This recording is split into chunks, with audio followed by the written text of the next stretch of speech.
সম্মানিত অতিথিবৃন্দ, শিক্ষার্থী ভাই বোনেরা এবং আমার অভিভাবক মণ্ডলী, আমরা একটা বিষয় মনে রাখতে হবে, সেটা হচ্ছে প্রতিটি মানুষ স্বপ্ন নিয়ে বেঁচে থাকে। সন্তান মা বাবার জন্য সবচেয়ে বড় স্বপ্ন, এর চেয়ে বড় আর কোনো স্বপ্ন মা বাবার হতে পারে না।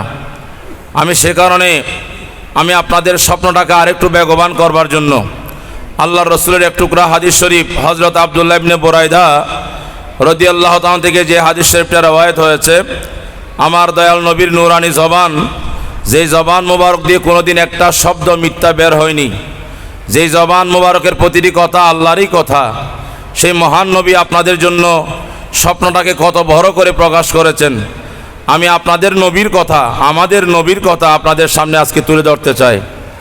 আমার দয়াল নবী বলেছেন, মান কারাআল কুরআনা ওয়া তাআল্লামাহু ওয়া আমিলা বিহি উলবিসা ইয়াউমাল কিয়ামাতে তাজা মিন নূর দাউহু মিসলু দাউইশ শামস। প্রিয় নবী বলেছেন, হে আমার উম্মতরা, তুমি কোরআন তেলাওয়াত করছো, তুমি কোরআন শরীফ বুঝেছো, কোরআন মোতাবেক আমল করেছো, বাস যারা এই কাজটা করবে, এই আমলটা যে উম্মত করবে, কাল হাসরের ময়দানে আল্লাহ তাকে একটা নূরের মুকুট পরিয়ে দেবে, যেই মুকুট পৃথিবীর কোনো রাজা বাদশা পরার সুযোগ পায়নি। সেই মুকুট তোমাদেরকে আল্লাহ পরিয়ে দেবেন এবং হাসরের ময়দানে তোমার এই মুকুটের আলোতে গোটা হাসরের ময়দান আলোকিত হয়ে যাবে। দিনের 12টা বাজে সূর্যের আলো যেমন সারা পৃথিবীটাকে ধবধবে উজ্জ্বল করে দেয়, তোমার সেই মুকুটটা গোটা হাসরের ময়দানকে শুভ্র এবং উজ্জ্বল করে দেবে। তুমি যদি সেভাবে কোরআন তেলাওয়াত করো, আমল করতে পারো এবং সেটা ভালো করে উদ্ভাবন করতে পারো। এবার আসুন, যারা কোরআন পড়লো, কোরআন মোতাবেক আমল করলো, কোরআনের এলেম অর্জন করলো, তাদেরকে যারা জন্ম দিয়েছে তাদের তো অনেক বিশাল অবদান। যদি সন্তান জন্ম না দিতেন, সন্তানকে কোরআন তেলাওয়াতে না পাঠাতেন, কোরআনের এলম শিক্ষা না করাতেন, এই মা বাবা যদি আমাদেরকে এই সহযোগিতা না করতেন, তাদের সন্তান কোনোদিন এত বড় পুরস্কারের ভাগীদার হতে পারতো না। তো সেই মা বাবার জন্য আমার নবী কি পুরস্কারের ঘোষণা দিয়েছেন? আমার নবী বলেছেন, ওয়ায়ুকসা ওয়ালিদাইহি হুল্লাতান। সেই হাসরের ময়দানে যে সন্তান আলেম হয়েছে, সেই সন্তানের মা বাবাকে হাজির করানো হবে এবং সেই সন্তানের মা বাবাকে এমন 2টা জামা পরিধান করানো হবে, লা ইউকাওয়ামু বিহিমা দুনিয়া। আমার মা বোনদেরকে আমি অনুরোধ করব মনোযোগ দিয়ে শোনার জন্য, এবং আমাদের ভাইরা যারা অভিভাবক হিসেবে এসেছেন আপনাদেরকে অনুরোধ করব।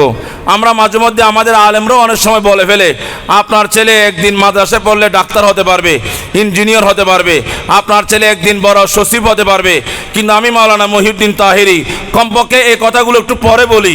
আমি বলবো, না না, ইঞ্জিনিয়ার হওয়া এটা বড় স্বপ্ন নয়, আপনার ছেলে ডাক্তার হওয়া এটা বড় স্বপ্ন নয়, আপনার ছেলে একজন বড় সচিব হবেন, বড় নেতা হবেন, এটা বড় স্বপ্ন নয়। আপনার সন্তান একজন আমার রসুলের ওয়ারিস হবেন, বিশ্বের সর্বশ্রেষ্ঠ আলেম হবেন, এইটাই হচ্ছে আপনার সবচেয়ে বড় স্বপ্ন। আমি আপনাদেরকে বলবো, ডাক্তার হওয়ার নিয়তে মাদ্রাসায় দিবেন না, আলেম হওয়ার নিয়তে মাদ্রাসায় দিবেন। সত্যিকার আলেম যিনি হবেন তিনি ডাক্তারও হতে পারবেন, ইঞ্জিনিয়ারও হতে পারবেন। সেই শিক্ষা ব্যবস্থা বর্তমানে আমাদের দেশে আছে, আলহামদুলিল্লাহ। আমি আপনাদেরকে বলছি, আমার মা বোনরা, আপনাদের জন্য আমার রসুল কি পুরস্কার ঘোষণা করেছেন। আমাদের দেশের মা বাবারা স্বপ্ন দেখে ছেলে বড় হলে আমেরিকায় লেখাপড়া করবে, লন্ডনে লেখাপড়া করবে, অস্ট্রেলিয়ায় লেখাপড়া করবে, বড় বড় অঙ্কের টাকা বাংলাদেশে পাঠাবে, খুলশিতে বাড়ি করবে, গুলশানে বাড়ি করবে, বাড়ি দ্বারাই বাড়ি করবে। আমি আপনাকে জিজ্ঞাসা করি, আপনার সারা পৃথিবীর এই ফ্ল্যাটগুলো, এই সারা পৃথিবীর বাড়িগুলোর দাম বেশি নাকি আমার রসুল যে পুরস্কার ঘোষণা করেছেন? নবী বলেছেন, সন্তানের মা বাবাটাকে হাসরের ময়দানে এমন 2টা জামা পরিধান করানো হবে, লা ইউকাওয়ামু বিহিমা দুনিয়া। সারা পৃথিবী বিক্রি করলেও মা বাবাকে আল্লাহ যে জামা পরাবেন, একটা জামার দাম হবে না। সুবহানাল্লাহ। সারা পৃথিবী বিক্রি করলে আপনার সন্তানের কারণে আপনি যেই জামাটা পাবেন হাসরের মাঠে, ওই জামার দাম হবে না। তো হাসরের ময়দানে মা বাবা 2জন কানাকানি করবে, কানাঘুষা করবে, একজন আরেকজনকে বলবে, ফায়াকুলানে বিমা কুসিনা ওরা বলবে আমরা তো এক সময় পান দোকানদার ছিলাম, আমি বিবি বলবে আমি তো ঘরের গৃহিণী ছিলাম, জীবনে কোনোদিন ঈদের সময় 1000 টাকা দামের একটা শাড়ি পরতে পারি নাই। বাবা বলবে আমি তো 200 টাকা দামের একটা শার্ট কিনতে পারিনি, আজকে আল্লাহ আমাকে এত দামি জামা কেন পরালেন, আমার কি আমলটা ছিল। দুইজন যখন বলা বলি করবে, আমার রসুল বলছেন অদৃশ্য জগৎ থেকে একটা ঘোষণা আসবে, বে আখাদে ওয়ালাদিকুমা আল কোরআন। ও মা বাবারা, তোমরা কি চিন্তা করছো? আশ্চর্য হওয়ার কিছুই নেই। তোমাদের একমাত্র আমল, তুমি তোমার সন্তানটাকে গহিরা আলিয়া মাদ্রাসায় আলেম হওয়ার জন্য দিয়েছিলে, তোমার সন্তানটা আলেম হয়েছে। সেই পুরস্কার হিসাবে আজকে হাসরের ময়দানে তোমরা মা বাবা দুইজনকে এমন জামা পরিধান করানো হয়েছে যে জামার দাম সারা পৃথিবী বিক্রি করলেও হবে না। আমার মা বোনদেরকে বলবো, আল্লাহর রসুলের প্রতি আপনাদের অবশ্যই আস্থা আছে, নবীর কথা আপনারা বিশ্বাস করেন, আল্লাহর কথা আপনারা বিশ্বাস করেন। সুতরাং এই বিশ্বাসটা অন্তরে ধারণ করে দুনিয়ায় সন্তান টাকা ইনকাম করে কি করে দেবে সেটা চিন্তা না করে আজকের পুরস্কার বিতরণী অনুষ্ঠানে আপনার সন্তান পুরস্কার পাচ্ছে। আর এখনই আপনি স্বপ্ন দেখেন, আল্লাহ গহিরা মাদ্রাসার মাঠ থেকে আমি পুরস্কার নিতে চাই না, হাসরের ময়দানে আমি পুরস্কার নিতে চাই। দুনিয়াতে গহিরা মাদ্রাসার মাঠে পুরস্কার বিতরণ অনুষ্ঠান হচ্ছে, আলহামদুলিল্লাহ, ঠিক আছে, তবে আমি মা হিসাবে, আমি বাবা হিসাবে হাসরের ময়দানে এরকম একটা অনুষ্ঠান চাই যে অনুষ্ঠানে আমাকেই পুরস্কার দেওয়া হবে। আমি আপনাদেরকে বলবো, আপনারা সেই পুরস্কারের আশায় আপনারা অপেক্ষা করুন। আমি আপনাদেরকে টমাস আলভা এডিসন নামে একজন বিজ্ঞানীর কথা বলে আমার কথা শেষ করব। টমাস আলভা এডিসন একজন বড় বিজ্ঞানী ছিলেন, কিন্তু আস্তাগফিরুল্লাহ, কি বিজ্ঞানী! এই বেচারার ব্যাপারে যে খবর আমি আজকে পাইলাম, দেখতে পাচ্ছি টমাস আলভা এডিসন এই বেচারা একদম ছোটবেলায় স্কুলে ভর্তি করিয়েছে মা স্কুলে ভর্তি করানোর পরে কিছুদিন পরে স্কুল থেকে একটা চিঠি দেওয়া হয়েছে সন্তানের হাতে বলা হয়েছে এই চিঠিটা তোমার আম্মাকে দিও। বাচ্চা এই চিঠিটা এনে মাকে দিলেন।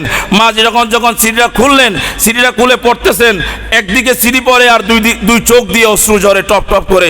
সন্তান চিন্তা করলো, আমার আম্মা কি চিঠি পড়লেন, এই চিঠি পড়ে আমার আম্মা কাঁদছে কেন?